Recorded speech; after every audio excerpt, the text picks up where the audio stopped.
make this rather snappy, won't you? I have some very heavy thinking to do before 10 o'clock.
All right, good evening. Welcome into Greeny Sports Cards Live, and happy National Trading Card Day, if you can believe it, an official holiday up there with the likes of National Cupcake Day and National Fruit Pie Day, whatever you want to name it. But this is a big day for us here in Hobby World, National Trading Card Day, and we're thrilled to be here on a Tuesday night again. Last week we had the benefit of Fat Tuesday. Now it's National Trading Card Day, and we are here as we are every Tuesday night, live from 7 p.m. to 8 p.m. on the East Coast. And it's a thrill to be with you week over week, along with Greeny and the Greeny Sports Cards team, as we bring you hobby influencers and athletes and entertainers and coaches and really stories from the hobby. And of course, producers. We will take you around the country for the upcoming card shows, as we do every week, and lots to get to. So let's give it to you in the rundown for a big show tonight. Greeny Sports Cards Live. We will get into it with the man himself, Greeny. We've got the Broadview Heights show coming up this week in the Woodside Event Center. So we'll talk about that. Lots going on here locally. We'll get into hobby news with our resident hobby insider, Joe Wismirski from Phoenix Sports Cards. And cut the nonsense, we will talk to Brian Pirup of Mint, that's spelled M1NT, about his journey in the hobby, and of course what Mint is doing for collectors in the hobby itself. And programming note, no live auction tonight as Alex continues on his paternity leave with his welcome addition into his family. And so we will continue on the show tonight. Lots to get to, lots of news, and we will give you the highlights here with quick hits in our This Week in the Hobby. And we'll let you know, of course, today is officially National Trading Card Day, as I mentioned. It's a celebration that's grown from a niche holiday into a full-blown cultural moment as collectors across the country are celebrating, depending on your neck of the woods, with promotions, giveaways, and special events. The real story here, though, is accessibility. Families, kids, and new collectors walking into hobby shops for the very first time, ripping packs, trading cards, and discovering this community that makes the space so special. So National Trading Card Day has become a reminder at minimum that the hobby just isn't about big sales. It's about connection, nostalgia, and the next generation. Prior to that, Topps Rip Night was massive this past Saturday. Of course, over 800 shops worldwide participated, with athlete appearances from Tom Brady, Cooper Flagg, Anthony Edwards, Jackson Dart, and so many others. Lines were wrapped around the blocks in major cities, and Fanatics confirmed this was the largest Rip Night ever. And their international push, Fanatics that is, was on full display as Rip Night events reached Europe and Asia, signaling a broader global strategy in 2026 for hobby engagement. And of course, athlete-driven hobby content continues to surge, from Rip Night appearances to spring training integrations, Fanatics and Topps are leaning heavily into athlete collector crossover content with more behind the scenes material confirmed for upcoming releases. And PSA announced a new AI driven enhancement to card identification. They rolled out updates to their internal imaging and card matching systems, improving detection of surface flaws and print anomalies, a move aimed at speeding up turnaround times and reducing human error variance. It's a quiet but meaningful tech upgrade for graders and submitters alike. Fanatics and Topps confirmed an expanded Bowman U Chrome NIL class for 2026, featuring more on-card autos and early access rookies, a sign that the NIL pipeline is becoming a core part of the modern hobby. And as we continue on, a rare Pokemon trophy card has resurfaced and is heading to auction. A 1999 super secret battle #1 trainer card, one of the most coveted Pokemon grails, was consigned this week and is expected to challenge 7-figure territory. And of course, Pokemon turns 30 this Friday on February 27th. The franchise that started with 2 Game Boy cartridges in Japan on February 27th, 1996, has grown into the highest grossing media property on the planet and one of the engines of the modern trading card boom. The TCG is celebrating the anniversary with special releases, commemorative artwork, and a wave of nostalgia-driven demand across vintage sets.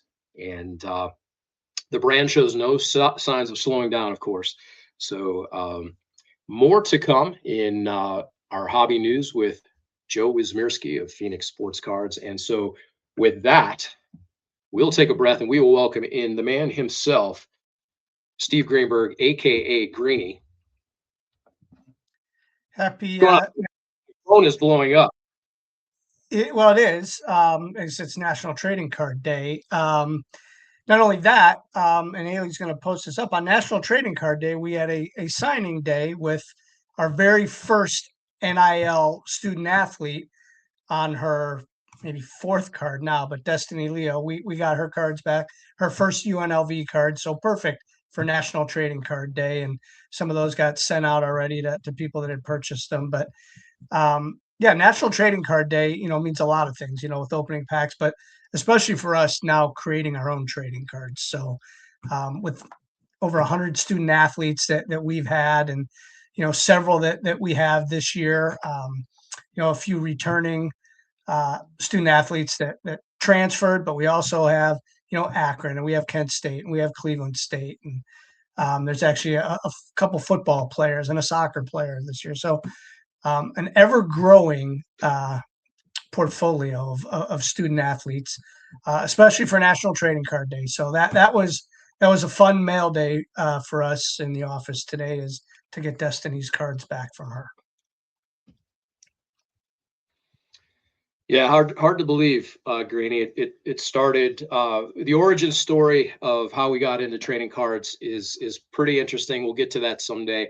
It started by mistake, as things often do, and a scramble into trying to get something done, and it has blossomed into well over 100 student athletes at this point in multiple schools and trading cards and all kinds of interesting things. So, Greeny, before we get on, I want to throw out a question for you, and we'll ask Joe of this as well. And of course, any of you watching out there, as more and more of you continue to do week over week, I want to put out this question as part of National Trading Card Day. Sorry, Haley.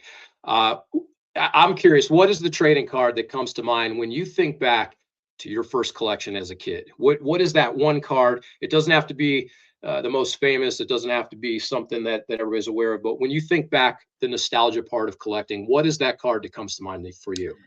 1983 Topps baseball. So the 3, Ryan Sandberg, Wade Boggs, rookie cards.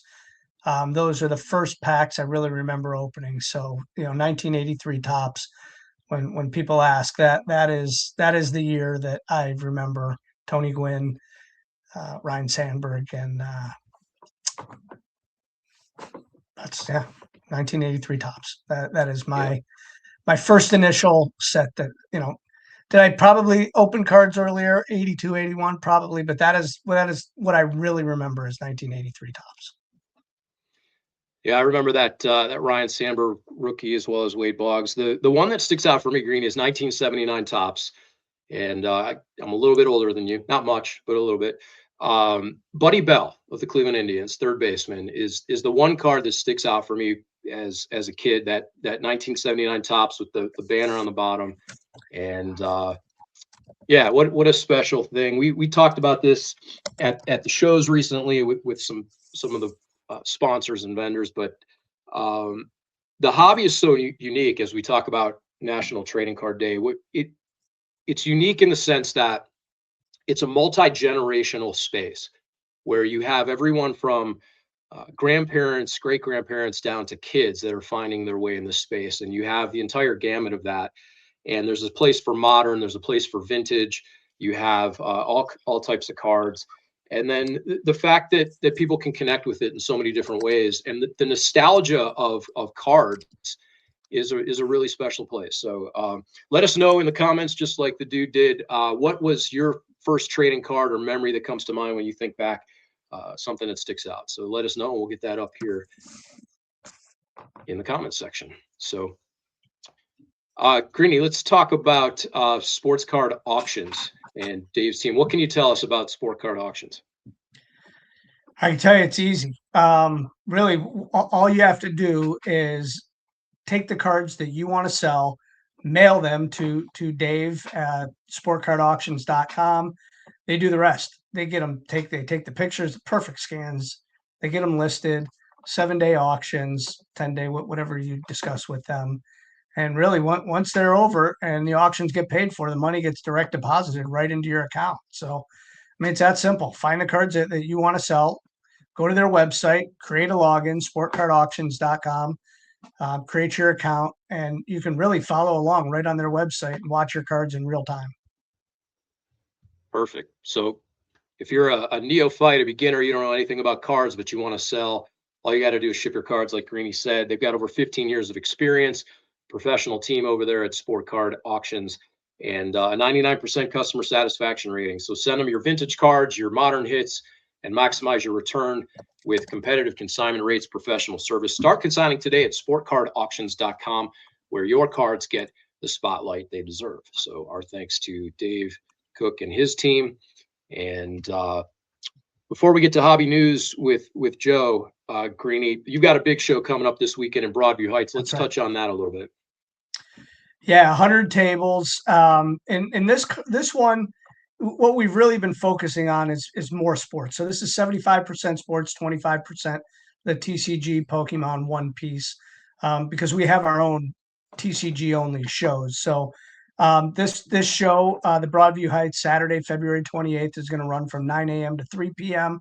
75% sports. We do have a VIP hour if there are people that want to get in super early at 8 a.m. They can do that. But we also have the Cleveland Crunch. They're going to be appearing from 11 a.m. to 1 p.m. There'll be a free meet and greet. There'll be some players there. There'll be a GM. I think the owner of the team is going to be there with actually his collection to put out for sale. So should be a really cool event.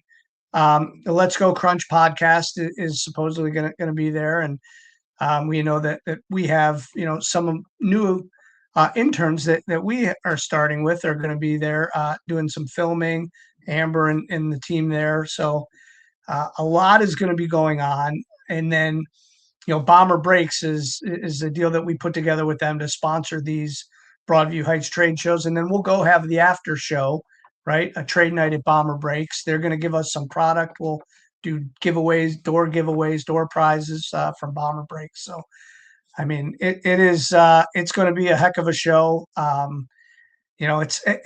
made a video. We haven't posted it yet. It's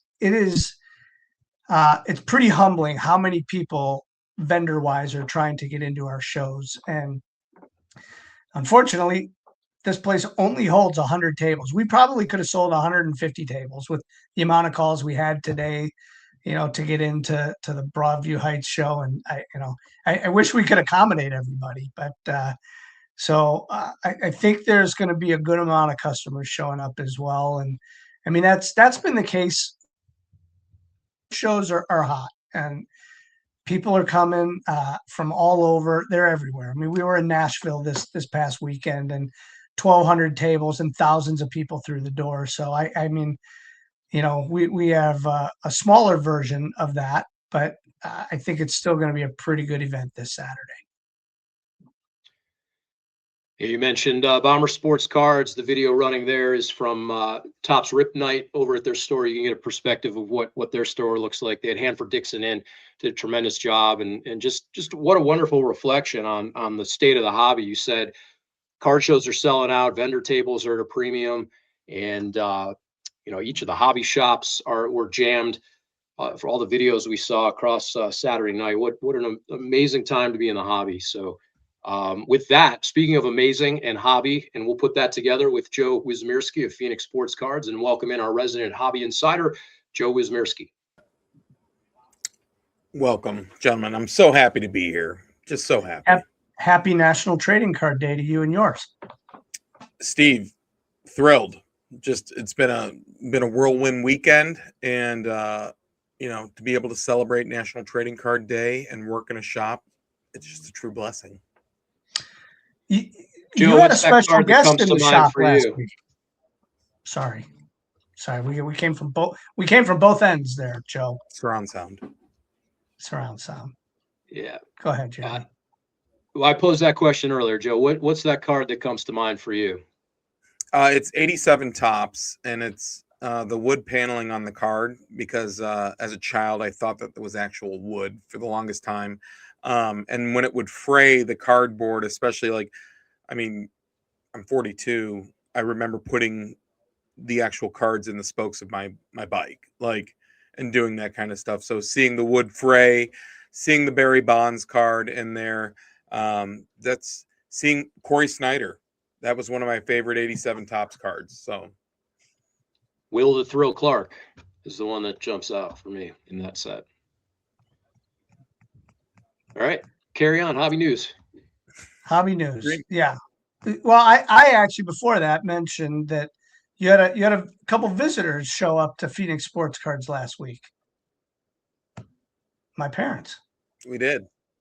We did. They showed. So they were going to come after our episode last Tuesday, and you mentioned Rip Day on Saturday. They said we're going to go there, and I said, well, Joe's not going to be there on Saturday. He has a lot of sports to attend to. So they came and saw you. So pretty nice of them. Yeah. Well, shout out to Mom and Dad Greeny. That's right. Absolutely. They caught me from the doorway in, and your mom just had this just beaming smile and just energy that was just flowing off of her. And we locked eyes. I was able to give her a big squeeze, and being able to, get a good solid handshake from your dad. It was fantastic seeing the Greeny family live in person in the shop, enjoying the beautiful weather here in the Valley of the Sun, where we are expected to hit mid-90s this Saturday. So keep enjoying your snow because we'll be here on the tip of the sun. So what's been happening we had Topps Rip Night. It was packed all over the country. We saw. How was the day there in Phoenix? Yeah, it's fantastic. I mean, right now it is every hobby shop is doing great business because of spring training, right? So we have an influx of visitors that are here. The games just kicked off this past week. So, you get to see a lot of people that are on their spring break coming down. The other thing is there's a lot of excitement because we will have some exhibition games for the World Baseball Classic. But the real cool thing was I saw some pictures of some guys who go out and get autographs, and Ohtani was actually out signing for people. So that's kind of a big deal. Wow. And people were actually able to get close enough to Ohtani. Oh, absolutely. Yeah. I mean, it looked like he went down the line from the pictures that I saw. In some cases, he might do like 2 or 3, but it really looked like, I mean, there was probably 10 or 12 people there, and I'm guessing they may have all got an autograph. I mean, everything Ohtani is through the roof. Speaking of that, there was a card that was hit locally here at All Pro Sports in Cuyahoga Falls, the Ohtani Trout Dual Logo Man. and it's now I think it actually started already on Fanatics Collect. Anything Otani is about as high as you can get right now, right? Yeah, it continues to climb too, and it's one of those things, Steve. Eventually, and I've discussed this with some people.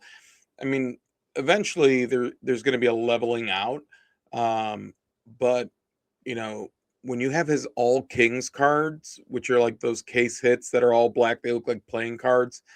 When they're selling for $1,500 for a non-numbered, and then going up from there, and we're talking what is eighth year. Yeah. Like that's pretty wild, right? So as the market continues to get more and more saturated with his stuff, you're going to have two kind of collectors. You're going to have the collectors that are really interested in his rookie stuff, but then you're also going to have the Dodger fans, right? And Dodgers fans, yeah, they like the rookies, but they could care less of him being in an Angels uniform. They want Dodger stuff. So being a part of a huge market team, I think only helps him and his collectibles and card market just continue to rise. Like I really don't see a cap coming with his stuff, because regardless of if he has an average season, the numbers that he's already done, like I mean, in my opinion, I think he's a shoe-in for the Hall of Fame. We throw around the term generational player every day. Every year there's a generational player coming out, right? Because how is that when we're but this guy is, right? I mean, there is nobody like him. There's been nobody like him. And I don't know going forward if we're going to see anything like this guy, right? Yeah, I mean, you have the one guy for the Giants, Bryce Eldridge, who they think might be the American Otani, is what they're saying. He's a tall guy. I mean, he hits and pitches, but I mean, that's an awful tall task to stand up next to Shohei Otani and be able to produce the numbers that he has. Reminding you that every fifth day he goes out there and throws the ball too, right? Like he's not just doing spot pitching or relief stuff, where I personally think he could be even more dynamic if he was a closer. I mean, he's pitching 4 to 5 innings every fifth day. So I mean, it's just incredible to see his stuff. And even when we have people come into the shop that are looking to buy like base cards from Topps 2026 Series 1, like they really don't care that it's $1 for a base card or 50 cents. Like they just have to have it. They have to have him in a Dodgers uniform. So we're seeing an absolute unique talent, and we're seeing someone who is just spearheading the trading card industry as far as being the most collectible and most valuable right now and for the foreseeable future. Yeah, I mean, I don't know. I mean, in the fact that why you wouldn't hang on to some Otani cards and just ride him out. Yeah, I think that's a super smart thing to do. And not to shift from baseball, but another generational talent who just it was a losing effort, but in hockey, everyone's also talking about Macklin Celebrini, who's super young, played on his national team, made that roster that is absolutely stacked. Now he's going back to the San Jose Sharks. That's another guy that you're starting to see a lot of his stuff get to that range where, if you thought you were investing to hold on, it's starting to get a little pricey to be an investor in Macklin Celebrini. But that is a guy that I would definitely be looking to collect. It's weird, that market in San Jose, California for hockey, but they love him there, and he truly could be another generational talent. I know throwing that term around, but he's just a little bigger than a Connor Bedard, like, and he's been able to shine in more spotlight type games and atmospheres. So that's what I'd be on the lookout Hey, Joe, for sure. Before we wrap, lots of releases coming up here. I want to touch on that a little bit, courtesy of Sports Cards Nonsense. We've got, if we want to rifle through these, talk about Panini Honors Football, anything about what's coming up here. Photogenic football. You got hockey releases coming up. Topps Finest so scheduled for February 26th. So Photogenic and Honors typically are online exclusive. So you have to be online to get those type of products. You may have some hobby stores that go ahead and do that. Those are great. They're bringing Honors back. Honors has been kind of spotty. It typically is one pack, and then it'll have one or two buyback autos in there. So that's been fun. In the past, I've pulled a Lamar Jackson rookie auto to 8, Josh Allen rookie autos. It's definitely a great product to get into. Everyone is still super excited and on the heels of Topps Chrome basketball having Finest come out. That's another product that's just, I mean, the sky's the limit when you have Cooper Flagg, who's actually performing on the level that he is. And then you have Con Canuple, you have Dylan Harper, Ace Bailey. It's stacking up to be a really good rookie class and a class that you're wanting to invest in. And then you also showed the Patrick Mahomes kind of a boutique release.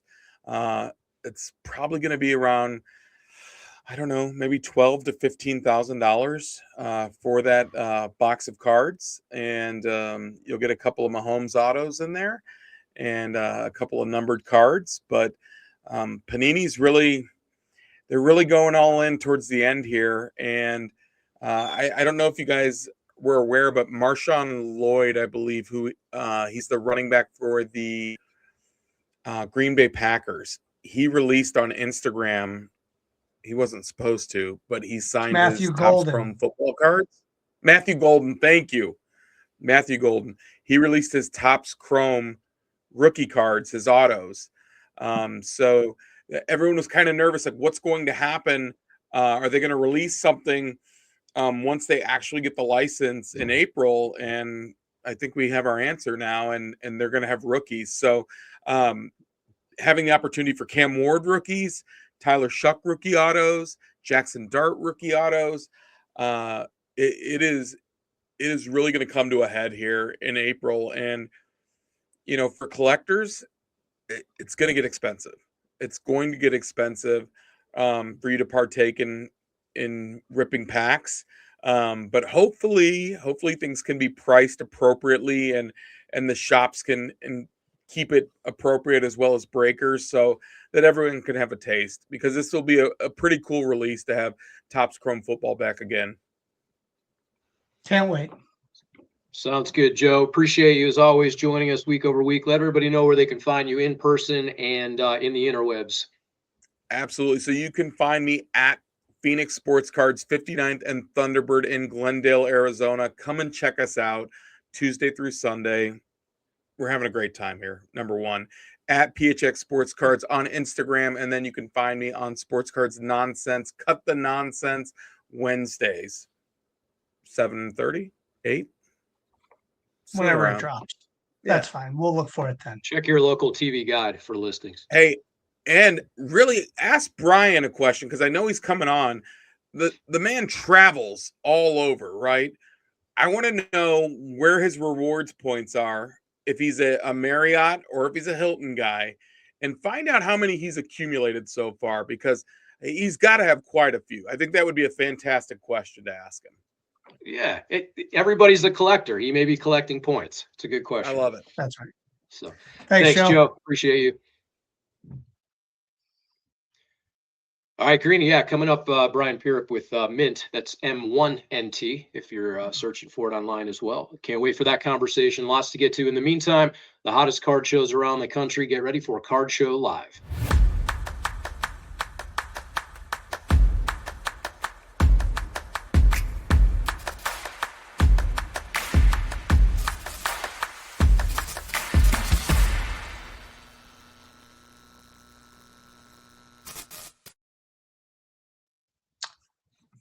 Welcome on into this edition of the National Trading Card Day Card Show Live, where we're going to take you around the country, preview some of the shows that could be on your list of places to attend.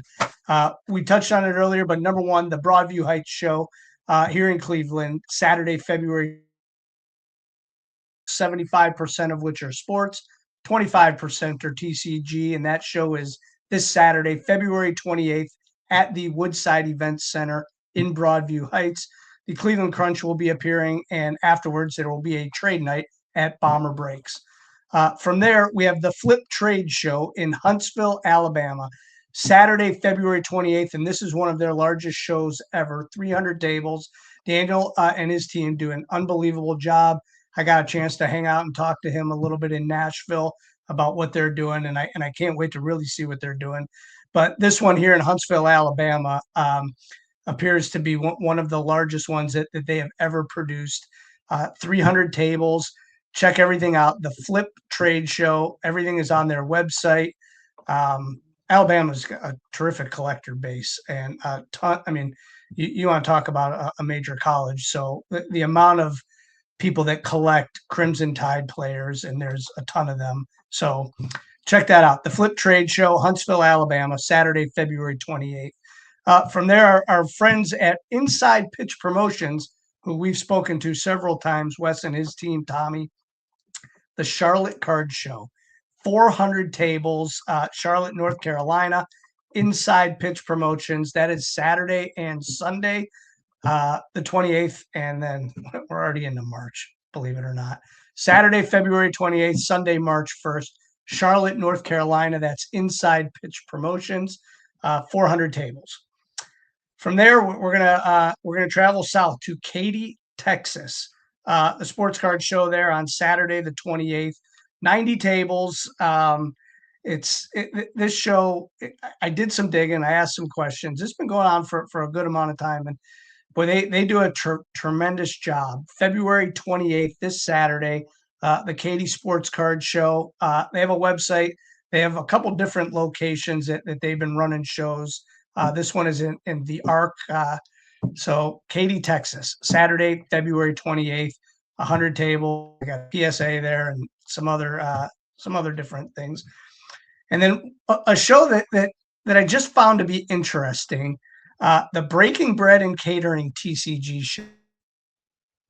You want to play with some Pokemon in one piece and break some bread, but no, it's actually in a place that caters. Breaking Bread and Catering. They do a free admission show. It's all TCG. It is Saturday, February 28th in Crystal Lake, Illinois. John Plazik runs this show, and right inside his catering area. So Breaking Bread, Catering, TCG, and that is our Quick Hits Card Show Live, 5 shows that you should check out around the country, and check all your other local listings to find another show in your area. Very cool, Greeny. I misread that at first and thought it was Breaking Brad Card Show, which I thought was a cool name too if the guy's name was Brad, but check those out. We'd also be remiss without mentioning the Strongsville Sports Collectors Convention and Great Lakes Collectors Convention, of course, have co-located this year. If you are interested in tables, you got to get on that quick. Make sure you reach out to Greeny if you are interested on the modern and TCG side. And then if you are a vintage dealer, make sure you reach out to Strongsville Sports Collectors Convention. Just going to be one of the biggest shows in the country, Greeny, and the list of celebrity signers that will be announced here soon is very, very cool. So make sure you check that show out. And then, of course, if you're attending that show, go get your tickets now. You can save up to 30% from the on-site price. So join us April 10th through 12th here in Independence, Ohio, which is really Cleveland. And it's just going to be an amazing show. And it will be an amazing show, Greeny, because of our sponsors and vendors that participate. We can't do that. Can't do any of that without them. And with that, we will thank one of our sponsors now, Giannino's Pizzeria. Hey, you. Yeah, you. I'm a year older now, so Mommy can give me Giannino's Pizza. Hey, whoever thought of making a great tasting Giannino's Pizza with all these fresh ingredients? They gotta be some kind of genius. More, Mommy. Every Giannino's pizza is made with fresh dough, delicious tomato sauce without additives or preservatives, and fresh provolone cheese shredded daily. For a location near you, go to Gianninos.com. You want a piece of me? I do. Yeah. What else, Greeny? They got salads, pasta, breadsticks, You name it. If you're anywhere in Ohio, they've got plenty of locations. I used their salad dressing again tonight, as I do every night. Drink it like water. That's So, right. Greeny, very excited about our guest tonight, who is the founder of one of the most design-forward brands in the hobby today. Brian Pirup is the creator of Mint. Again, that's M1NT, a company reinventing the way collectors protect and showcase their cards. Mint has quickly become known for its premium cases and displays built with high-grade materials, precision engineering, and a level of presentation that matches the evolution of the modern hobby itself. So it is our pleasure to welcome the man whose mission with Mint's is simple: to elevate the hobby by giving every card the dignity it deserves. And with that, we will welcome in, as Joe said, also a world traveler, Brian Pirup. Brian, thank you for joining us tonight. Yeah, thank you, Jeremy. That was literally the best intro I've ever had. That was amazing. Well, So thank you so much. You guys. Yeah, no, that's you it. did your duty. You know, it's so funny over the years of doing podcasts. You know, like 3-4 years ago when I started doing them, I was like introduced as the guy that is jumping off mountains in Malibu to ripping packs on paragliding and ripping packs at Waffle House. And now going from all that kind of stuff to now the Mint stuff. And so that was the first time I was introduced with what I actually built this company for in the first place. So thank you for that. Well, fantastic. But it You're is welcome and welcome. It is National Trading Card Day. So back to our roots of ripping packs. When is the first time you remember ripping packs, or what's the first card you remember having? Ooh, you ask a beautiful question. You're asking the question that I think more people need to be asked, right? We get so wrapped up into value, get so wrapped up into the grade, and those special questions like, what was the first pack? So I appreciate that question, Greeny. For me, the first pack I ever remember ripping was 1988 Topps. It was the first set I remember seeing cards from, and it was in 1988. And a buddy of mine on the bus showed me some cards. I think the very first card I ever remember seeing was a 1988 Cardinals team leaders card, and worth I think 0 cents. And so seeing that card, it takes me right back. And I remember my buddy on the bus, Chris, who introduced me to cards. He showed me, a few other kind of cards, and then I got my mom to take me to Fred Meyer in Beaverton, Oregon, and I think I got like one pack of 88 Topps, and I remember opening that pack and finding the Jose Canseco card, and that was it. Boom, I was hooked. That's all it took was an 88 Canseco Topps card. Didn't care about the gum. I went straight to the Canseco, and to this day, that card, which I still have, is extraordinarily meaningful, because even though I went off the hobby for a number of years, like many of us did, my mother kept that exact Canseco card in her Bible for the next 15 years or so, until I was like, hey, do you happen to have that Canseco card? So wherever I traveled around the world, my mom always kept that card and a 1989 Upper Deck McGuire card that I loved. And the 1989, Upper Deck McGuire, put those in her Bible, and it just kind of sat there as like a bookmark for her for the next 15, 20 years until I got back into the hobby. And I was like, do you still have those two cards? And she's like, yeah, I do. And now those two cards are like a total source of that. Those two cards are like true love for me. So you mentioned you went off the hobby like many of us. What if that's the card that got you hooked in the first place? What brought you back? The card that brought me back, it was probably Canseco and McGuire again. I remember I was going through some personal tragedies in life when I was 29. So that's like 15, 16 years ago. And I was staying at my grandmother's house in Vancouver, Canada. And I remember, I forget what it was. I think I saw like an image of Canseco or McGuire in like a news article. And I was like, Jose Canseco, I remember that dude. And I Googled like Canseco and McGuire and Cal Ripken and Nolan Ryan. And it was just like this insane flood of memory just like hit me. And I don't think I left the computer for the next 5 days. I sat there with an Excel spreadsheet and started like kind of rebuilding all the memories and collections I had from back when I was a kid. And I was like, oh yeah, the 89 Upper Deck, Griffey card and the, 90 Leaf Frank Thomas card. And I started kind of building out, and it was just, in fact, I would say the next like 2 months of my life were very dedicated to kind of reliving that past.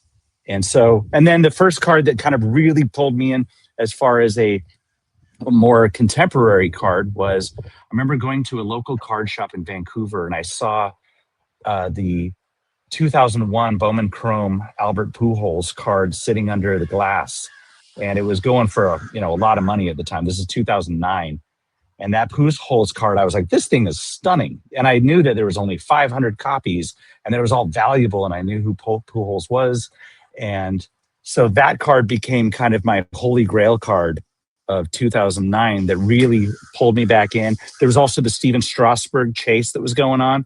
So, buying packs of I think it was 2010 Bowman Chrome, looking for Steven Strasburg cards, any kind of base card, whatever. That was the chase card that everybody was addicted to in 2010, I think. And so it was kind of the Pujols and the Steven Strasburg where I was like, bam, right back in. And I went hard, guys. I went hard on the hobby. Yeah, I went deep into the hobby for the next 10 years. Yeah, well, and here we are now going in, and it's so interesting to look back at those types of cards, the 88 tops, which we call it the junk era, but nowadays I don't know that there's really any junk, but we're talking about earlier a Ohtani Judge dual logo man that's going to hit millions of dollars, and there's still joy to be had in 88 tops and opening up those packs of cards. And not that I want to chew the gum now, but I still like to open some of those packs, go through those cards, and it brings me back to 1988. And I think more of that really needs to be done. It truly does. Like we did a little experiment at Mint. Oh, there it is. Look how cool that card is. Are you kidding me?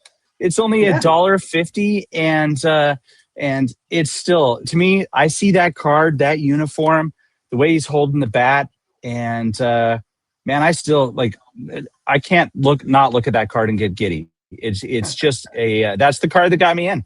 That's the OG. That's the one. But it's funny, we at Mint, we did a drop maybe a few months ago. We were doing this kind of autograph hobby case drop thing where every hobby case that we were shipping, the hobby case is our entry-level product for raw cards. And one of the guys on the team thought it would be fun to put wax packs. I always have a lot of wax packs in the office. I bought like a case of 88 tops, and it's just sitting in the office along with a bunch of other so-called junk wax. I think of that as a sweet term of endearment about junk wax. For me, it's a point of pride. I love that I love the junk wax stuff. More than any other era. I will always prefer junk wax to any other era, no matter how expensive and how cool stuff is. But one of the guys on the team thought it would be really fun to throw a single wax pack into every order that we were shipping, right? And we were also shipping hats. We were selling hats and shipping those. And so there it is right there. We threw different wax packs into every single order that went out. And I was shocked by the reception.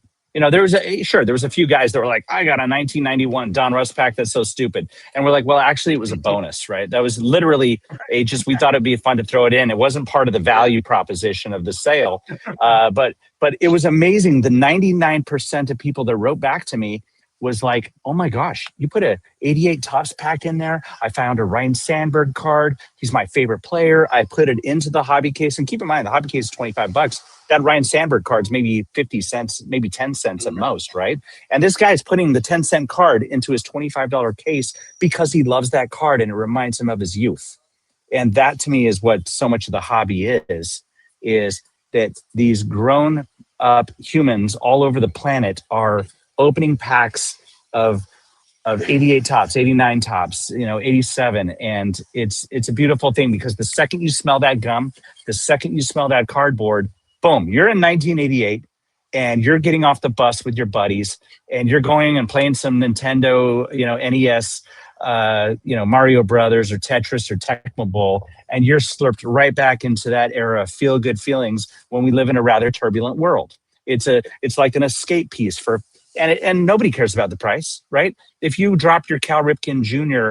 89 tops on the ground, nobody's freaking out about it. Nobody's sending that in for grading. It's just a really happy memory. And so that's what really brought me back into the hobby, was that feeling of nostalgia, the love of the players, the love of the sport, and that love of knowing what it was like to ride the bus with my buddies and sit in the library and trade an Oral Hershiser card for a Kirby Puckett card in 1990. That's what it's about for me.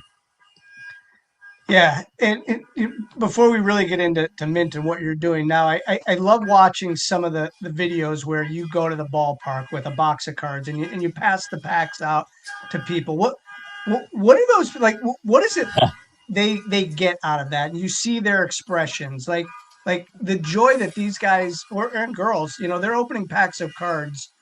And what is that like? Just take us into that. Yeah, man, it was entirely unplanned when we did it. Entirely unplanned. It's actually a really funny story. I think it was 2022, like the summer, and I went to Dodger Stadium with a couple of my buddies, and at the time we were just really, maybe it's 2021, because we had just started filming content and just exploring things, and I'm walking into Dodger Stadium with literally a box of 89 tops. It was that set, I remember. And we're walking in, and I was like, maybe it'd be a cool piece of content to sit there in the upper deck and rip packs of old players and find old Hall of Famers. Maybe, our audience would get a kick out of it. And I know I'm going to get a kick out of it. I'm going to have a good time regardless. 99% of the content I filmed is something that I'm going to do anyways. It's something fun that I'm going to do. And we just happen to film it and post it. Like we never plan our posts. We never plan our posts. Unless it's mint specific stuff, we'll plan and, do a rollout post. But anything that's like that, like the video you're showing right now, we didn't plan that at Oakland Stadium. I just had a box of cards and I'm handing out packs. But the very first one was really cool because I have this box of 89 tops. And I'm walking into Dodger Stadium, and I'm at the total nosebleed upper deck. I love the upper deck; it's a lot of fun. You're with the everybody else, and you're getting into it. I'm rolling down, and some dude goes, "Is that Topps? Are those Topps baseball packs?" And I said, "Yep." And he goes, "Hey, could I have one of those?" And I was like, "Yeah, sure, man. Do you collect?" And I handed this dude that I had no idea who he was. I handed him a pack of 89 Topps, and he was just big smiles, right? And then instantly the whole upper deck just stands up and people start going, "Can I have a pack? Can I have a pack? Can I have a pack?" And I looked at the guy that films all my stuff, Sam. I looked at Sam. I said, "Something's happening, man. Turn on the camera. Start filming this." And so he's scrambling to put his camera up. And next thing you know, I'm just throwing packs into the crowd. Kids are coming down to me. And within 30 seconds to a minute, it was like I had a loaf of bread and I was at the beach and seagulls had descended on me and eaten all the bread. It was like that kind of it completely caught me off guard. And next thing you know, all 36 packs are boom, they're gone. And we're walking to our seats and we're like, what just happened? And the next thing you know, I'm looking around and the people that I had just given all these packs to started trading with each other. So everyone's ripping packs, and I see people reaching across to trade cards from 1989 Topps with each other.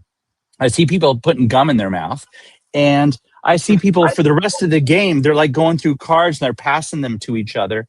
And I was like, I don't know what just happened, but something really cool happened. And I get up out of my chair to go get like a hot dog or whatever. And I started having people stopping me along the way going, "That was really cool of you. Thanks for doing that. Wow, I can't believe you just gave all those people the packs." And I was like, literally, I bought that box for $10 on a bargain bin thing. It's like some card shop on the way in. And so I was like blown away. And so I'm like, maybe we should do that again. And next thing you know, Sam and I went to probably, 20 stadiums across the country, throwing packs into the crowd. And now it's kind of expected that I got to do that this summer, So like, I don't think I can get away from it now. And in fact, I go to stadiums now and people are, will find me in stadiums and come up to me and they're like, "Brian, do you have any packs? You got any packs?" And I'm like, well, I guess I need to carry packs every time I go to a stadium now. Yeah, Brian, But your story runs the spectrum from that Oral Hershiser and Jose Canseco card from the junk wax era all the way up to giving packs out, but now reinventing the way people experience their collections through Mint. So talk about that a little bit. You speak about it particularly on your site about being frustrated with display options in the hobby. So crystallize that for us. How did it land with Mint, and what are you guys doing these days to elevate the hobby? Yeah, thanks. The great question. I started Mint. Well, first off, my background was in entertainment. I've been in television, music for my whole career. That's always what I've done. Always behind the camera, right? Executive produced on television show, and I was producing music and playing music as well.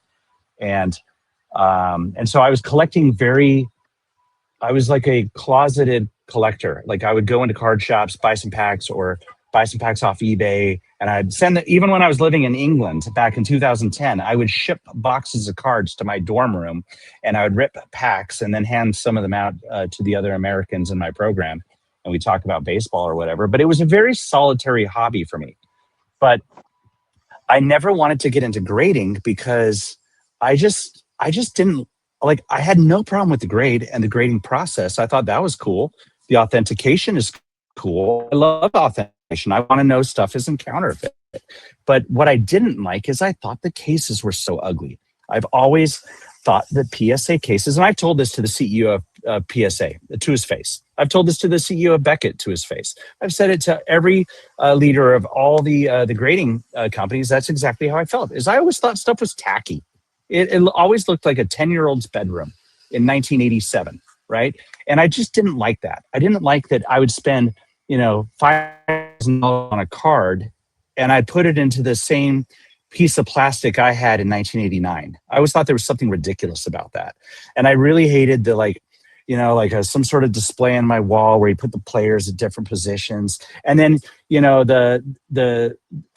of the people, because I'm in entertainment, you pay attention a lot to things like design and presentation. And so I would have these really nice cards, and I was just frustrated for 15 years about how can I display my cards and protect them? Because I had somebody in my life like 10 years ago who wanted to take all my favorite cards, put them in a frame, because I used to talk about having this beautiful frame in my office of all my favorite cards. And she went and talked to a framing company, and they said, well, we can do that, but we're going to have to destroy the cards at the level that Brian would want it. And so I was just like, well, I don't want that. And so years went by, and every year I would Google, is somebody going to build a better display? Is somebody going to do that? And it just never happened. And so all of a sudden pandemic comes along, and I'm like, I was doing a television show with China at the time, and a tourism company with China, which is the worst possible business you can do during the COVID pandemic. Chinese television, Chinese tourism, worst possible business. And so I had this opportunity to pivot in a big way. And exactly, you pulled up my very first concept as I hired an industrial designer in 2021 and said, how would you do a case if money were no object and you really wanted to focus on design and mechanical engineering? How would you go about doing it? And my first sketches were like, we're using glass and steel. And so the engineer came back, or the designer came back with this and said, what you need to do is design it like this, where you put it inside steel and glass, and then laser etch the details on the side to get rid of the obnoxious flip at the top, which looks like some sort of Dewey Decimal card, catalog thing from the 80s. And it looks like, PSA, bless their heart, they do good, the grading and everything. But let's be honest, the design of the case and the flip, it's an entire afterthought. Nobody at PSA is ever thinking about what their flip looks like and what the case looks like. They made it in 1991, and it's literally the same thing. Sure, they increased the strength of the acrylic a little bit, good on them, and they put some little hologram stuff at the top, good on them. But geez, I could counterfeit that stuff all day if I wanted to. It's really easy to counterfeit, and it's still, I think it's just from an attraction standpoint, it's not an attractive thing. And how I've tested this is I've done focus groups with men and women across wide varieties of people that know nothing about cards, and I'll sit different materials in front of them. What do you think about this? And I'd put like a $20,000 Michael Jordan rookie card in a PSA case sitting there on a table, and I'd put a $10 case card inside of one of my cases and say, Which one looks nicer? Which one do you like more? What would you change? And what I learned in that process is that people actually perceive value based on design and engineering. You know, there's one of the reasons why we don't use flip phones anymore, why we don't use Blackberries anymore, is because Apple created a far better design and better engineering. They made a better product. And so it's always frustrated me that that hasn't happened in our hobby, which is a, you know, $50 billion hobby. It's insane how much money, how deep the pockets are in this space.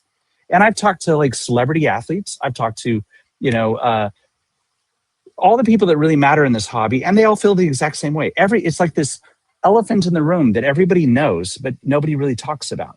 And so I thought, you know what, I'm going to fall on my sword a little bit, and I'm going to talk about it. I'm going to say that emperor has no clothes on. And my version of that is these cases are ugly. These designs are ugly. They do not protect cards. They offer no UV protection or very limited. A lot of companies try to pass UV protection off as UV protection. It's not UV protection. And so there's a lot of the engineering and materials engineering. And so I went and expanded that by a great amount and started hiring materials scientists, materials engineers. Like we had a whole team of people thinking, how do we make this stuff better? And we came up with the Mint Case G1. That is our, there we go. This is the Mint Case G1. Here's 2 editions of it. And this stuff is, it just doesn't get better than this. It's laser details on the side. Yeah, it's, see, there's Kobe Bryant, 1996, a Topps Chrome card, refractor. And this is right here is a graded case. Mike Baker, the godfather of card grading, I sent this card to him, and he graded it, and we encapsulated it inside the Mint case. And this thing is entirely counterfeit proof. You cannot counterfeit this. I'm probably going to do some sort of prize where I offer like $1 million to anyone that can try to counterfeit it. And it's also entirely theft deterrent. You can't steal this, because if you steal this and somebody tries to buy this somewhere else, all you have to do is hover your phone. There's a technology now. We put NFC chips on the inside of the cases. Hover your phone over the top, and it's going to show that this is a hot item, that this is stolen, and it will have like a phone number on your phone, tells you to call that number if you see this card out in the wild. So my goal was to kill counterfeiting, kill theft, make a much more beautiful product, and make something worthy of the cards that we hold so dear. Like this Kobe Bryant, I think I bought it for $32,000, maybe somewhere around there years ago. And anyone that holds this card and holds a PSA version of the same exact card goes, oh yeah, this thing's worth like, you know, $100,000. And the PSA one, that looks like it's worth about $50 when I show it to people that are uninitiated into the hobby. And when you hold this and feel this, it actually has weight to it. There's gravitas to it. There's a feeling of respect and dignity to the card and to our collections. I put my $20 Frank Thomas inside one of these cases, and now it looks like it's a $100,000 card. It just looks special. And then we went and built the wall displays for Mint so that you can go ahead and, using magnetics, putting your cards on your wall, being able to see them. The UV protection that we use is actually true UV protection. It's the real deal stuff. And because we're using high-grade optics, high-grade museum-grade acrylic that work together to make sure that I can actually have an autograph on my wall, show it off, and it's not going to fade. And so these kinds of things. We're building wall displays for the baseball for the Baseball Hall of Fame in Cooperstown.